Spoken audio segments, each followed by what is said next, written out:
Hello నమస్తే, welcome back to Sambasiva YouTube channel.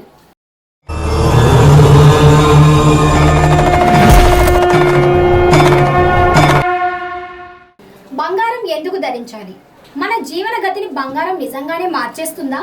మీకు తెలుసా, బంగారం ఐశ్వర్యం కోసం, అందం కోసం మాత్రమే కాదు, మన జీవన గతిని కూడా మార్చేస్తుంది బంగారం. ఈ విషయం చాలా మందికి తెలియదు. యాక్చువల్లీ మనం అందరం నగల రూపంలో ఒంటిపైన బంగారం వేసుకుంటాం. నిజానికి నగలను ఓన్లీ బంగారంతో మాత్రమే చేసి వేసుకోము. మన పూర్వకాలంలో చూసినట్లయితే రకరకాల లోహాలతో నగలను చేసి వేసుకునేవారు. ఇక్కడ మనం గమనించాల్సిన విషయం ఏంటంటే, ఒక్కో గ్రహానికి ఒక్కో లోహం ప్రాధాన్యత ఇస్తుంది. బంగారం వచ్చేటప్పటికి బృహస్పతికి సంబంధించింది, వెండి చంద్రుడికి సంబంధించింది, ఇనుము ఐరన్ శనికి సంబంధించింది. ఇలా వివిధ లోహాలు వివిధ గ్రహాలకు సంబంధించినవి. మన జాతకరీత్యా మనపై ఏ గ్రహ బలం అధికంగా ఉంది, ఏ గ్రహ బలం ఆపోజిట్గా ఉంది అనేది చెక్ చేసుకొని పూర్వకాలంలో ఆ లోహాలను నగలుగా వేయించుకొని ఒంటిపై ధరించేవారు. అయితే ఇక్కడ బంగారానికి ఉన్న కొన్ని ప్రత్యేక గుణాల వల్ల అది అన్నిటికంటే కూడా టాప్లో ఉంది. తర్వాత కాలంలో రాను రాను బంగారం అనేది టాప్ పొజిషన్లోకి రావడమే కాదు, నగలంటూ చేపిస్తే బంగారంతోనే చేయించాలనే స్టేజ్కి రావడం జరిగింది. ఈ మార్పు రావడం వల్ల మనం అందరం కూడా ఇతర లోహాలను ధరించడం లేదు. కానీ నిజానికి మన జాతకాన్ని బట్టి వివిధ లోహాలతో చేసిన ఆభరణాలను ధరించాలి. మన శుక్రగతి బాలేనప్పుడు, శుక్రుని యొక్క చూపు బాలేనప్పుడు బంగారాన్ని ధరించాలి.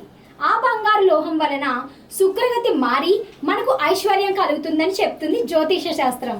ఇక్కడ ఇంకో విషయం ఏంటంటే, ఇదంతా నువ్వు జ్యోతిష్యాన్ని కానీ లేదా మంచి చెడును కానీ నమ్మినప్పుడు, వాటిపైన నీకు నమ్మకం లేనప్పుడు ఇదంతా శుద్ధ వేస్ట్.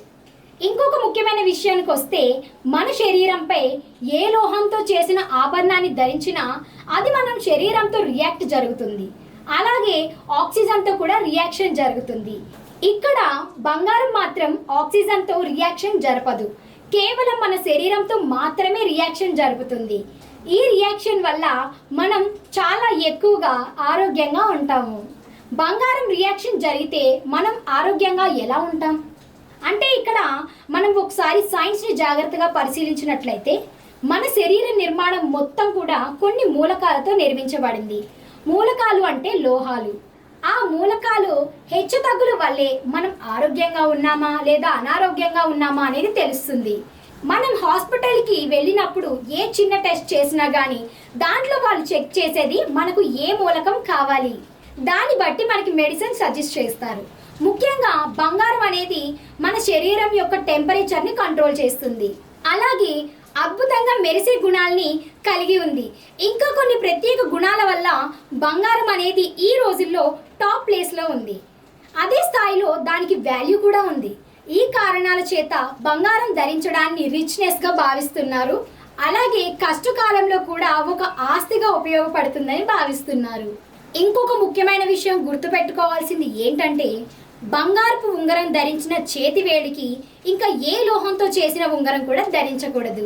ఒకవేళ ధరిస్తే ప్రతి లోహానికి ఒక గ్రహబలం అనేది ఉంటుంది. ఆ గ్రహబలం అనేది ఈ బంగారు లోహంపై అనుకూల అంటే ఆపోజిట్ ప్రభావాన్ని చూపిస్తుంది. అలాగే కొంతమంది జ్యోతిష్యులు, కొంతమంది న్యూమరాలజిస్టులు మన జాతకాలను బట్టి ఏదైనా ఒక రత్నాన్ని ధరింపమని చెప్తారు.